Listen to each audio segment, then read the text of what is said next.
ભરવાડ આવતો હતો અને 500 વ્યક્તિઓ વિચાર કર્યો કે આ ડુંગર ભરવાડની આપણે મસ્કરી કરી દઈએ, તો કે આવીને આપણને પ્રશ્ન પૂછશે ત્યારે આપણે દરેકે જવાબ આપવાનો કે આપણા ગામના સીમાડે જે ભીમનાથપુરી મહારાજનો જે આશ્રમ છે અને એ આશ્રમમાં ભગવાન આવે છે, આપણે એવું કહેવાનું.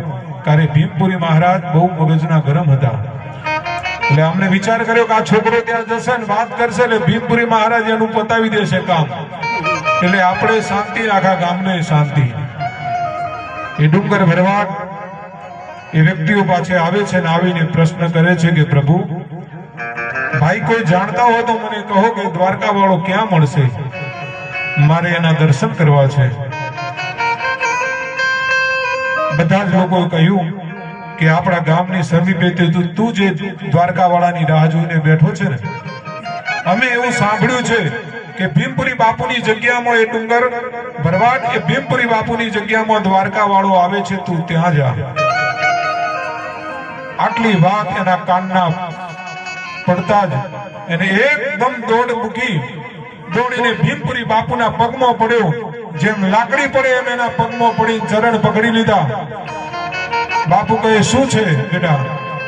તો કે બાપુ મારે દ્વારકા વાળાના દર્શન કરવા છે, મારે ઠાકરના દર્શન કરવા છે, મારા બાપના દર્શન કરવા છે. મને કોકે કહ્યું છે કે તમારા ત્યાં દ્વારકા વાળો આવે છે. બાપુને ખબર પડી ગઈ, ક્રોધી હતા પણ સંત હતા. એમને ખબર પડી ગઈ કે આ ભોળો માણસ છે અને આની કોકે મસ્કરી કરી છે, જો આને હું સત્ય કહીશ તો આને આઘાત લાગશે, આનો જીવ જતો રહેશે. તો કે શું કરું? તો બાપુએ કહ્યું હા બેટા, તું જે દ્વારકા વાળાની વાત કરે છે ને, દ્વારકા વાળો અહીંયા આવે છે, પણ હમણાંથી આવ્યો નથી. કંઈક એને એવું કામ હશે, કંઈક બીજી હશે ભગવાન કે હમણાંથી આવ્યો નથી. અને અમે અત્યારે ચૈત્ર મહિનામાં રમેણો બહુ ચાલે ને, એટલે દેવતાઓનો ટાઈમ હોય નહીં, ના હોય. પણ ભગવાન કઈક કામમાં હશે એટલે બેટા આવ્યો નથી. પણ અહીંયા તું બેસ, આપણી ગૌશાળામાં ગાયોની સેવા કર.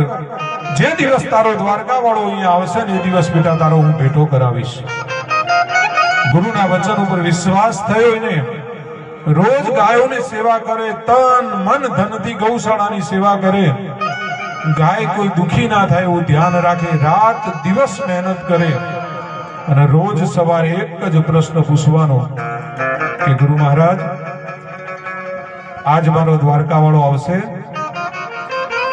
આજ મારો ઠાકર આવશે. ત્યારે ગુરુના મોઢામાંથી એક જ શબ્દ નીકળ્યો, ના બેટા હજુ આવ્યો નથી, આવશે એ દિવસ તને હું દર્શન કરાવીશ. એમ કરતા કરતા સમય વ્યતીત થવા લાગ્યો. 1 દિવસ 2 દિવસ 3 દિવસ 5 દિવસ મહિનો 15 દિવસ મહિનો વર્ષ નીકળવા લાગ્યા. એવું કહેવાય છે કે ડુંગર ભરવાડ ગાયનું છાણ ઉપાડતા ઉપાડતા એના માથા ઉપર જીવડા પડી ગયા, પણ કોઈને દેખાય ના એ માટે રૂમાલ બાંધે. પણ એક જ પ્રશ્ન કે આજ મારો ભગવાન આવશે, ગુરુજી ના પાડે કે નહીં આવે. એમ કરતા કરતા ઘણા વર્ષો વીતી ગયા. એક દિવસનો સમય, ગુરુ મહારાજનું આખું શરીર તાવથી ધગધગે, ગરમી પોતાના મસ્તક ઉપર ચડી ગયેલી. વૈશાખ મહિનાનો સમય, બપોરના 12 વાગે 2 વાગે આ ડુંગર ભરવાડ ત્યાં ગુરુના આશ્રમમાં આવીને એક પ્રશ્ન કરે છે કે ગુરુજી ક્યારે આવશે મારો ઠાકોર, ક્યારે આવશે મારો દ્વારકા વાળો? અને ગુરુજીને એકદમ ખીચ ચડી, તાવથી ધગધગતું શરીર હતું, મગજ ઉપર ક્રોધ ચડી ગયેલો, ખીચ ચડી કે હે ડુંગર ભરવાડ, તું જે ઠાકોરના દર્શન કરવા માંગે છે ને એ આપણી ગૌશાળાના કુવાના અંદર છે, જા જઈને કૂદકો માર એટલે તને તારા ઠાકોરના દર્શન થાય. અને આટલો શબ્દ એના કાનમાં પડ્યો. એકદમ છાણનું ટોકર જમીન ઉપર ફેંકી અને એ ડુંગર ભરવાડે જ્યાં દોટ મૂકી કે આજ મારો દ્વારકા વાળો આવ્યો, આજ મારો નાથ આવ્યો, આજ મારો બાપ આવ્યો. એમ કરતા કરતા જ્યાં કુવાના અંદર છલાંગ મારવા જાય છે ત્યાં ચતુર્ભુજ નારાયણે પ્રગટ થઈને એનો હાથ સાંભળ્યું છે કે બસ બેટા બસ ડુંગર ધૂળ થઈ ગયું. અને એ દ્વારકા વાળાએ તેને દર્શન દીધા. આમ જોયું ભગવાન સામે તો ડુંગર ભરવાડ હસવા લાગ્યો કે તમે કોણ? તો ભગવાન કહે છે હું જ તારો દ્વારકા વાળો, હું જ તારો ઠાકર. ડુંગર ભરવાડ કે એમ ના માનો, કારણ કે સંતની સેવા કરી હતી અને એ ભરવાડનો દીકરો કે એમ ના માનું, તારા જેવા તો અમારા ગામમાં હજારો કે નાટક વાળા આવે છે, મુગટ લગાવે, ઉપર મોરપીસ લગાવે અને મુરલી વગાડે અને હાથ પડેલે કપડા બદલીને જતા રહે. એમ ના માનું, તું કોણ છે? તો ભગવાન કે તો કઈ રીતે માનીશ? તો કે મારા ગુરુ કે તો માનું કે તું ભગવાન છે, નહીં તો માનું નહીં. તો પરમાત્મા કહે છે તો જા તારા ગુરુને બોલાવીને લાય, હું અહીંયા ઉભો છું. જેવો ડુંગર ભરવાડ 2 ડગલા ભરે છે ને એના મનમાં વિચાર આવે છે કે આ કોઈના હાથમાં રહેતો નથી. અને ડુંગર ભરવાડને પણ ખબર છે ભગવાન છે, પણ એ શું વિચારે કે હું એકલો દર્શન ના કરું, મારા ગુરુને પણ દર્શન ભગવાનને કરાવું. 2 ડગલા ભર્યા વિચાર કર્યો કે દ્વારકા વાળો છટકી જશે અહીંયાથી. તો કે ભાઈ તું કોઈ પણ હોય પણ આ ઝાડના થડ નજીક જઈને ઉભો રહે. ભગવાન ઝાડના થડ નજીક જઈને ઉભા રહ્યા. ગભા ઉપરથી ડુંગર ભરવાડે પછેડી ઉતારી.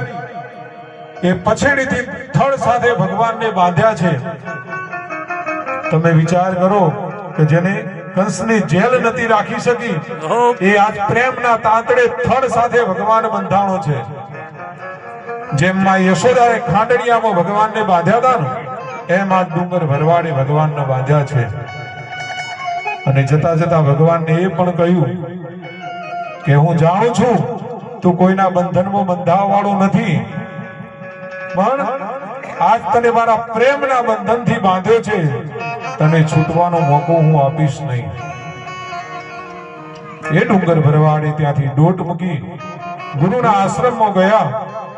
ગુરુજીને કહ્યું કે ગુરુજી ચાલો, ભગવાન આવ્યા, ઠાકોર આવ્યા. ગુરુજી કે કઈ રીતે? તો કે તમે જ મને કહ્યું હતું ને કે જ્યાં કુવામાં પડ, જ્યાં કુવામાં પડવા ગયો ને ત્યાં ચતુર્ભુજ નારાયણ ઠાકોરે મારો હાથ ચાલ્યો. ગુરુજી પોતે સંત હતા, એમને ખબર પડી ગઈ કે આ સમયના અંદર કોઈ આપણા ગૌશાળામાં આવે નહીં, તો નક્કી આ કોઈ પરમાત્મા છે, એ વગર આ શક્ય બની શકતું નથી.